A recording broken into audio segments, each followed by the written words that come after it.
दोस्तों, एक ब्राह्मण दरिद्रता से बहुत दुखी होकर राजा के यहाँ धन याचना करने के लिए चल पड़ा। कई दिन की यात्रा करके राजधानी पहुंचा और राजमहल में प्रवेश करने की चेष्टा करने लगा। उस नगर का राजा बहुत चतुर था। वह सिर्फ सुपात्रों को दान देता था। याचक सुपात्र है या कुपात्र, इसकी परीक्षा होती थी। परीक्षा के लिए राजमहल के चारों दरवाजों पर उसने समुचित व्यवस्था कर रखी थी। ब्राह्मण ने महल के पहले दरवाजे में प्रवेश किया ही था कि एक वेश्या निकलकर सामने आई। उसने राजमहल में प्रवेश करने का कारण ब्राह्मण से पूछा।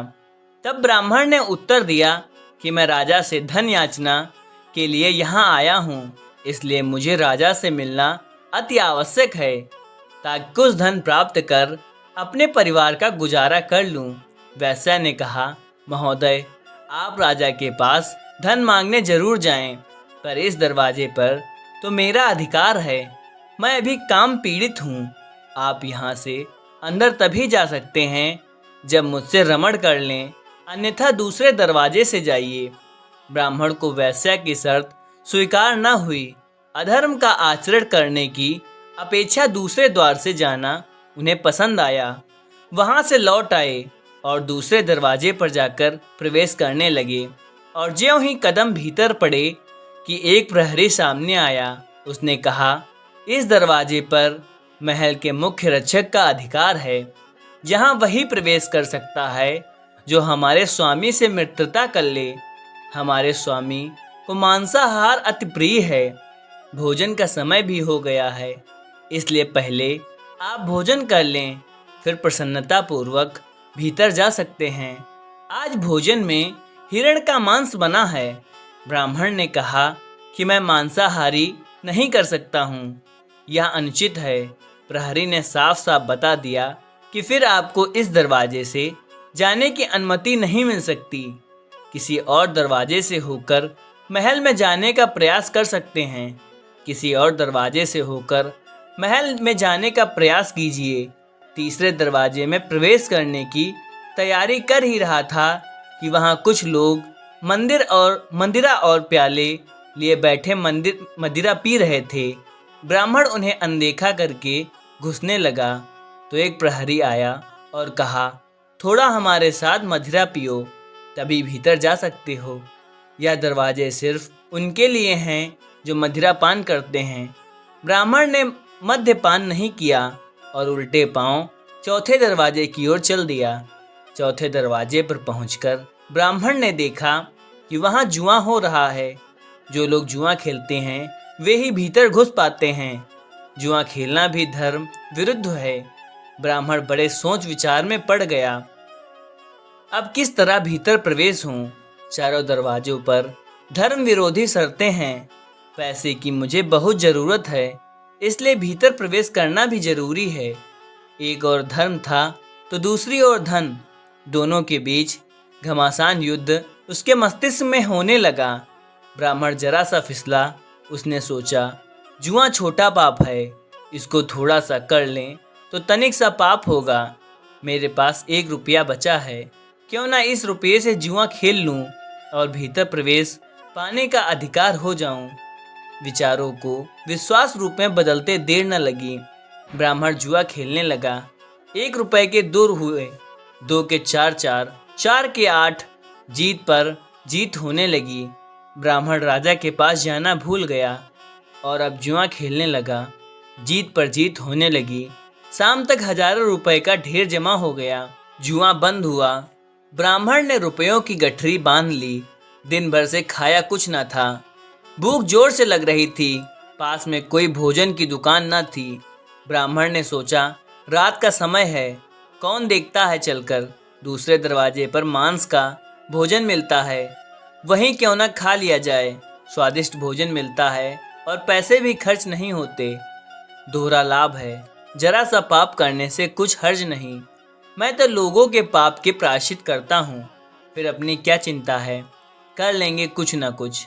ब्राह्मण ने मांस निश्चित स्वादिष्ट भोजन को चक्कर खाया। अस्वाभाविक भोजन को पचाने के लिए अस्वाभाविक पाचन पदार्थ की जरूरत पड़ती है। तामसी विकृत भोजन करने वाले अक्सर पान, बीड़ी, शराब की शरण लिया करते हैं। कभी मांस खाया न था, इसलिए पेट में जाकर मांस अपना कर्तव्य दिखाने लगा। अब उन्हें मद्यपान की आवश्यकता महसूस हुई। आगे के दरवाजे की ओर चले और मदिरा की कई प्यालियां चढ़ाई। वह 3 प्रकार के नशे में धन काफी था, साथ में 100 धन का नशा, मांसाहार का नशा और मदिरा भी आ गई थी।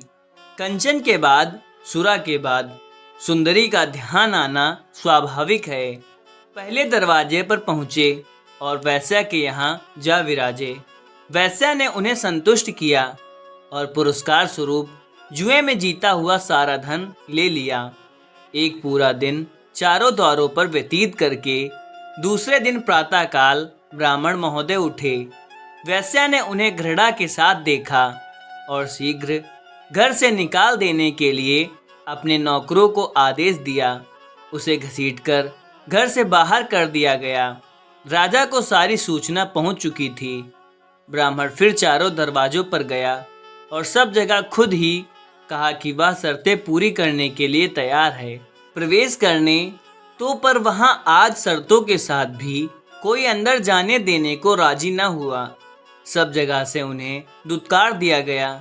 ब्राह्मण को ना माया मिली न राम।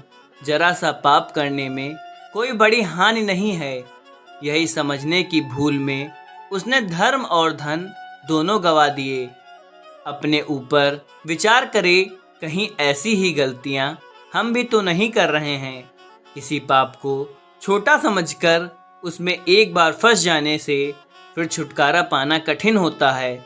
जैसे ही हम बस एकदम नीचे की ओर गिरने के लिए बढ़ा देते हैं, फिर पतन का प्रवाह तीव्र हो जाता है और अंत में बड़े से बड़े पापों के करने में भी हिचक नहीं होती। हर पाप के लिए हम खोखले तर्क भी तैयार कर लेते हैं, पर याद रखो, जो खोखला है वह खोखला है। छोटे पापों से भी वैसा ही बचना चाहिए जैसे अग्नि की छोटी चिंगारी से सावधान रहते हैं। सम्राटों के सम्राट परमात्मा के दरबार में पहुंचकर अनंत रूपी धन की याचना करने के लिए जीव रूपी ब्राह्मण जाता है। प्रवेश द्वार काम, क्रोध, लोभ, मोह के 4 पहरेदार बैठे हुए हैं। वे जीव को तरह तरह से बहकाते हैं और अपनी ओर आकर्षित करते हैं। यदि जीव उनमें फंस गया तो पूर्व पुण्यों रूपी गांठ की कमाई भी उसी तरह दे बैठता है जैसे कि ब्राह्मण अपने घर का 1 रुपया भी दे बैठा था। जीवन इन्हीं पापों जंजालों में व्यतीत हो जाता है और अंत में वैश्या रूपी ममता के द्वारा दुत्कार जाता है। रोता पीटता इस संसार से विदा होता है। याद रखना, कहीं आप भी उस ब्राह्मण की नकल तो नहीं कर रहे हैं। कोई भी व्यक्ति 2 के समक्ष कुछ नहीं छिपा सकता। एक तो वह स्वयं और दूसरा ईश्वर। आपकी अंतरात्मा आपको कई बार हल्का सा ही सही एक संकेत देती जाती है कि आप जो कर रहे हैं वह उचित नहीं है, परंतु लालच में फंसे हम अंतरात्मा की उस आवाज़ को दबाते जाते हैं। अंतरात्मा की आवाज़ धीरे धीरे धीमी होती जाती है और एक दिन ऐसा भी होता है कि आपकी अंतरात्मा आपको टोकना भी बंद कर देती है। बस समझ लीजिए कि उस दिन से आप पूर्ण रूप से पापी बन चुके हैं। जैसे ही आपको सही और गलत का फर्क दिखने वाली ईश्वरीय शक्ति आपकी अंतरात्मा ने आपका साथ छोड़ दिया है, अब आपको गर्त में जाने से कोई नहीं रोक सकता। बहुत से लोग कहते हैं कि संसार में पापी ही फूलते हैं, यह उनका वहम है। उन पापियों के पूर्व जन्म के कुछ ऐसे पुण्य होते हैं जिनके प्रताप से उन्हें छोटी छोटी सफलता मिलती रहती हैं। आप ऐसे समझ लें कि वे अपने बैंक बैलेंस से खोए रहते हैं। अगर उन्होंने अपने कर्म अच्छे रखे होते तो उस बैंक बैलेंस में वृद्धि करके वह संसार के स्वामी बन सकते थे, पर वह तो उसे नष्ट करते जा रहे हैं। हर जीव अपने कर्म के लिए उत्तरदायी होता है। उसे अपना कर्म अच्छा रखना है। आपको चारों द्वारों पर बैठे 4 मायावी तो बहकाने आएंगे ही, अगर आपने उनकी माया को जीत लिया तो अनंत कोष आपके लिए खुला है, अन्यथा संसार से विदा नहीं होगी, धुतकार कर भगाए जाएंगे। तो दोस्तों, आपको यह कहानी कैसी लगी? अगर कहानी पसंद आई हो तो एक लाइक, शेयर और कमेंट में अपनी राय अवश्य लिखें। धन्यवाद।